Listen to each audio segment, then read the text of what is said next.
Hey people, Eric Leader here, and thank you for joining me today. I appreciate you watching my videos, and if you like this kind of thing, click the like and share the video with someone you know, and subscribe to my YouTube channel or follow me on Facebook. I really appreciate it.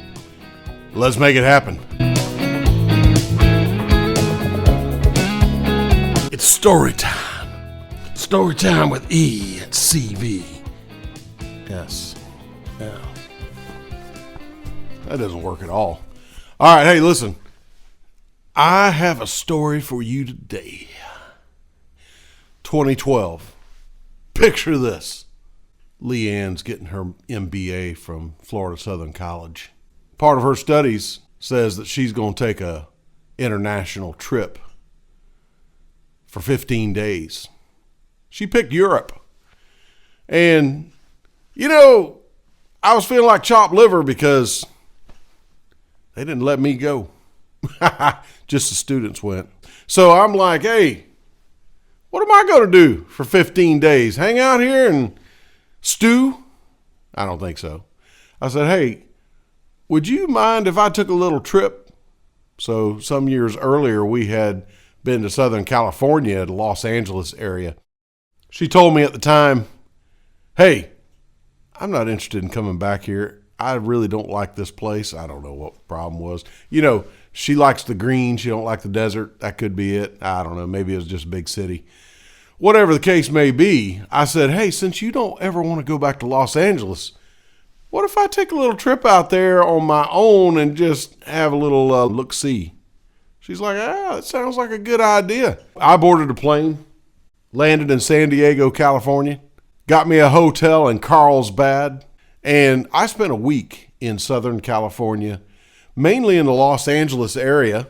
In the San Diego area is the Carvin and now Kiesel manufacturing plant.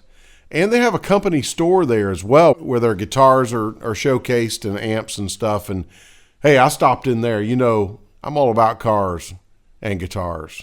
And so I got to do some guitars. You know I got to do it. So stopped in Kiesel and Carvin. I was able to take a look at a few of their guitars in their showroom there.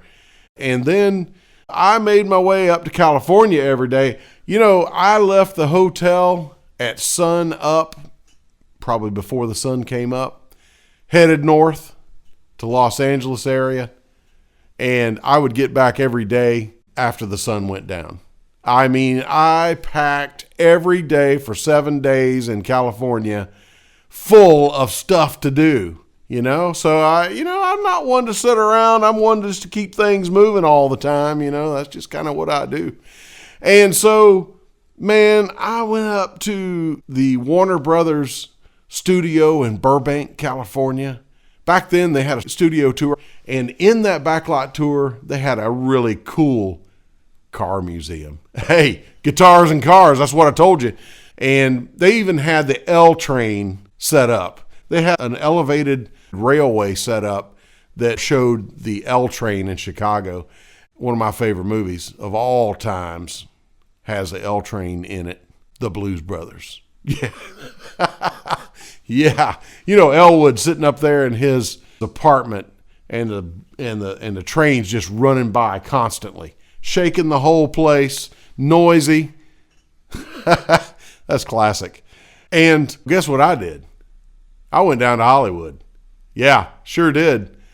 Went to the Hollywood Walk of Fame, saw some stars, and went to Guitar Center. Guitar Center Hollywood is the largest Guitar Center store in their chain. It's massive. And, you know, for a gear junkie like me, I was just like a pig in slop. Went back to Burbank, California, and back then, Jay Leno was running the Tonight Show. Guess what I did? I got me some ticket to the Jay Leno Tonight Show. The way they do it is kind of a lottery thing. You go and you stand in line and you wait for hours, it seems like, and then finally start calling people in, and they bring you in groups.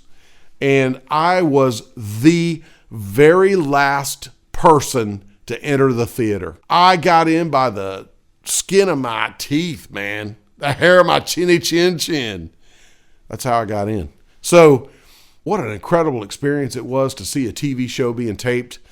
There were some things that really struck me about the production. Number one, you're sitting in this bleacher section. They want you to be animated. They want you to laugh. They tell you, hey, if you want TV time, be crazy. And so, I don't know that I was crazy enough for TV time, but, there were a lot of people that were. And so it was fun. When Jay and his guests were talking, you had to really listen because the sound wasn't quite that loud. I think they were keeping it down so they could record the audience participation. But man, during the commercial breaks, now they filmed this thing just like it was being shown at night. This was in the middle of the afternoon. They would do a segment, they would take a break, and it would be the commercial break. And then they would start back up again in the show, Jay doing his thing. But during those commercial breaks, Jay's band was incredible.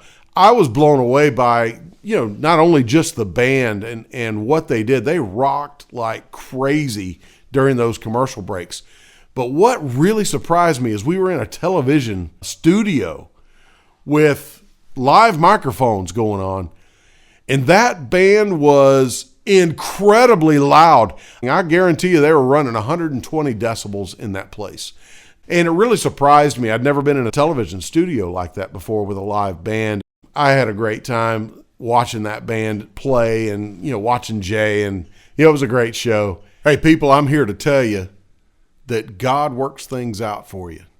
And he always has in my life. And after I had been to Jay Leno's TV show and saw that taping, God allowed me to go to a television studio sometime after that 2 or 3 times and play for Christ for All Nations, play in their television studios in Orlando with Roy Fields. And I'm going to tell you, the experience was exactly the same that I had at Jay Leno's studio in Burbank. We played, we were a 4-piece band, and I was playing electric guitar. And we were stinking loud. I'm going to tell you, it was a small space. The studio wasn't that big. Seat maybe 100 people at the maximum, set up with bleachers so people sit up and watch the show down below. And we were set up behind them in an L shape. And I'm going to tell you, it was full blast, probably some of the loudest I've ever played as a band on stage. So, it was kind of interesting that it was the same situation that Jay Leno had with his band. God's good and opens doors for me to do things, and I'm very appreciative for that because it was a great experience. When that was all done and I had sightseed, checked out everything, it was down to the real reason that I was in Los Angeles, California. Let me tell you, hey, cars and guitars, right? The real reason I went to California was I was on a mission from God. That's right. God sent me to California once again, I believe. And this was to see pedal steel guitar shops. There were 3 pedal steel guitar shops in the Los Angeles area, and I guarantee you they were all of them less than an hour from one another. Pedal steels, man, I love them. I've been playing pedal steel since I was, 13. And so I was in heaven, man. I went and visited a couple of shops over in the south end of Los Angeles. Then I went to Blackie's Music in Riverside, California. And Blackie had a store about the size of a half of a typical convenience store. Not a very big store at all. And a little part of it was like his repair shop and his customer service counter and a little showroom and, just a tiny little space, you could hardly turn around in without running over something. And then the other part of the building was full of pedal steel guitars. He had the biggest stock of pedal steel guitars I've ever seen in one place. He had this path carved right down through the middle of the building.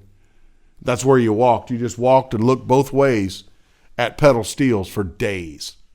And I'm looking around, I'm like, holy cow, this dude has some stock. If he don't have what I'm looking for, then we got a problem. And so I'm looking around and I'm like, I don't really see what I'm looking for. So here's what I was looking for. I've got a double neck guitar, double neck pedal steel that weighs about 70, 80 pounds. That thing's a backbreaker. I played it on some videos here for you in Cypress View Studios. But I was looking for a lighter weight job that I could fly with. I could carry on the road, make things a little bit easier for me. I had a single neck pedal steel back in the day, but I had sold it and gone to the double neck, and I didn't regret it, but the double neck's a little bit heavy. So I got to talking to Blackie, and I said, Blackie, I don't know that you have what I'm looking for. And he said, I got just the thing you need. I'm like, okay, well, I hadn't seen it, but, I was thinking to myself, but I'll listen to you, my friend. So he went over there and he started digging. He was pulling pedal steels out. He was moving things all around. Took him a few minutes. He's just digging. He came walking out carrying this pedal steel. He said, Eric, this is what you need. He said, I'm going to tell you right now, this is an all aluminum guitar. He said it doesn't have heavy wood in it. He said it does have die board for the fretboard. He said it's got some wood character to it, but he said they make these things intentionally lightweight. But he said you're going to thank yourself for getting a neck and a half cabinet. So the cabinet is the guitar body, and a single neck will have one neck on the cabinet, and a double neck will have a double cabinet. And then they have a cabinet and a half, which the half is a pad that you rest your arms on while you're playing the guitar. It also gives you a little bit more room to put picks and bars and different things down that you use for the guitar. So I was skeptical, but what interested me is a keyless tuning system on this guitar. So the normal pedal steel has regular guitar tuning pegs. This thing had a keyless tuning system, so it's very compact. The guitar is a lot shorter than a traditional pedal steel guitar. I picked it up just sitting there in his shop, and I'm like, oh my goodness, this thing is so light compared to my double neck especially. So I'm like, I've never owned a GFI before. So he gave me a little bit of history that Gene Fields, who is GF in the GFI, Gene Fields is the guy that worked for Leo Fender making pedal steel guitars for Fender. He's the guy that helped improve and really make Fender pedal steel guitars a lot better. Gene Fields was an inventor. He was just, a great engineer and engineered some really good pedal steels for Fender. And so then he left Fender and started his own company, GFI. So I was still skeptical, and I sat down at it, and man, the pedals and knee levers were exactly what I wanted. They needed to be reconfigured just a tiny bit to make it where it works for me. The pedals pulling the right strings, the knee levers pulling the right strings. But I was impressed. And I told Blackie, I said, well, I'm going to tell you, you pulled a rabbit out of your hat, because I did not expect this guitar to be what I was looking for. And it was exactly what I was looking for. And so I loaded that thing up, drove back to my hotel, set it up, took a picture from my wifey and sent it over. And she was happy for me. That was the whole intention for me going to California, I'll be honest with you, was to take a look at pedal steel guitar shops. I wasn't sure that I was going to buy a pedal steel, but I was sure I was going to look at a bunch of them and see some cool stuff, and I did. So I packed that baby up when it was time to leave, headed down to the airport, and I got scared. I'm like, they have a 50-pound weight limit on checked baggage. And I'm not sure what they're going to do if this thing's over 50 pounds. And I figured it was really close. And I said, I guess we'll see what happens. I don't know if they'll charge me more money or if they just won't let me fly. I don't know. Got up to the counter, popped that thing up there, and the guys looked at it. And I said, yeah, it's a musical instrument. He's like, okay. The scale said 53 pounds. pounds. I was like, oh my goodness, what am I going to do now? And the guy looked at me, he's like, 53 pounds. I said, I had no idea what it was because I had no way of weighing it before I got here.